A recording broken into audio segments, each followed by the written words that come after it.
7 days ago, I was playing build fights and realized something had to change. My piece control was horrible. I had no muscle memory, poor crosshair placement, and zero flow in fights. I felt stuck, like I'd plateaued. So I built a 7-day plan to fix it, and to my surprise, it actually worked. My piece control went from stiff and choppy to looking almost pro level in just a week. And more importantly, I actually started believing in my skills again. Now I'm breaking down the exact plan I used day by day so you can get the same results instantly. I realized my biggest issue was muscle memory. I kept messing up basic edits, missing tiles, and hesitating in fights. So I went back to the basics. I loaded up Raider464s Mechanics Training V5 and locked in. I started with slow wall edits, top rights, bottom lefts. Not for speed, but for consistency. Every edit had to be clean and fundamental. Once I felt solid on walls, I moved to floor and cone edits. I wasn't cranking yet, I was resetting my foundation.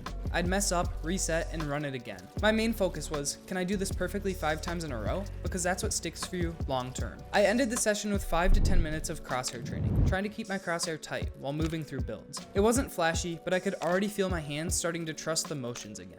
Day 1 was all about control, not speed, because if you don't have clean muscle memory, piece control will always fall apart when it matters. On day 2, I repeated the same process. It was boring, but that's what made it work. The goal wasn't to feel cracked after one session. It was about drilling the basics until they became automatic. I ran the same edit drills from day 1, but this time I pushed for more consistency and slightly increased the speed. By the end of the session, things started to click. I wasn't overthinking my edits anymore. They were starting to flow, and that's when I knew I was building real muscle memory. Day 2 wasn't about adding new skills. It was about locking in on the fundamentals so I could build on top of them later in the week. On day 3, I knew it was time to lock in on the most important part of piece control, crosshair placement. So I loaded up Raider's Edit Training V4 and got to work. This map is different. It forces you to trace tight lines across builds and react in awkward positions. It mimics the exact kind of situations you'll get into during real fights. The goal wasn't to fly through the drills at first. It was to move with control and precision, making sure every edit and placement kept my crosshair exactly where it needed to be. I focused on keeping my crosshair tight to the line, moving it in the smallest motions possible to maximize edit efficiency. At first it was uncomfortable, so I repeated it until it became muscle memory, just like everything else. It was frustrating at first, but I started to see progress fast. I was remapping my brain, eliminating all of my previous bad habits. My edits were cleaner, my builds more consistent, and my movements felt way more controlled.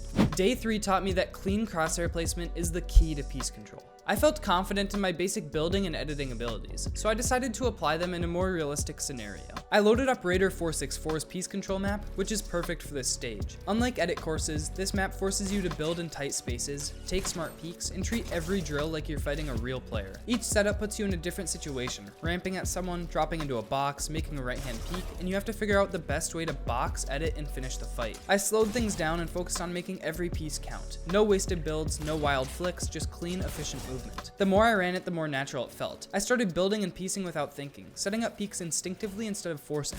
I could feel the fundamentals from days 1 through 3 really paying off. Day 4 was a turning point. It wasn't just about raw mechanics anymore. It was about decision making, control, and awareness. I decided to take everything I'd learned so far and put it to the test in a real game scenario. To do this, I jumped into piece control 1v1s. These 1v1s were fast paced and messy, just like real fights. At first I panicked a bit, missed edits, made bad peeks, got boxed a few times, but then I started to slow things down and trust myself. The drills from the last 4 days kicked in. My muscle memory handled the builds, my crosshair stayed centered, and I actually started winning fights because of the smart piece control, not just aim. I focused on getting first builds down fast, setting up right hand peeks, and not overcommitting. Even when I lost a round, I could feel what I did wrong, and more importantly, I knew how to fix it. That's something I didn't have before this plan. Day 5 was about pressure testing my progress. It exposed weak spots, but also proved that this stuff actually works when you put it into action. I knew it was time to take myself out of the safety of controlled maps and throw myself in the deep end. No more predictable setups or practice. I needed to see if I could really apply everything I'd learned in a real game situation, so I jumped into realistics. These fights were unpredictable, fast, and messy, just like real matches. You spawn in random positions with random angles and have to adapt on the fly. It's the closest thing to a ranked fight without the pressure. At first I felt overwhelmed. I wasn't always making the right plays, and sometimes my edits felt rushed. But instead of panicking, I slowed things down. I focused on everything I drilled all week: quick piece placement, clean crosshair movement, and taking smart angles.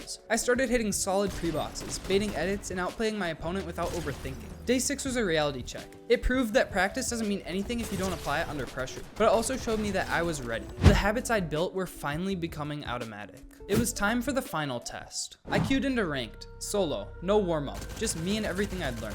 And for the first time in a long time, I wasn't nervous. I wasn't second guessing my edits or panicking when I got boxed. I was confident, I was calm, I was in control. I ended up winning the game with 18 kills. My piece control felt smooth, my movement had flow, and I actually enjoyed the fights instead of dreading them. That's when it hit me. This wasn't just about mechanics. This plan gave me confidence. It gave me a system I could rely on. And if it worked for me, it'll work for you too. Most people give up right before they break through, but if you stick to this plan, even just for a week, you'll level up in ways you didn't even know were possible.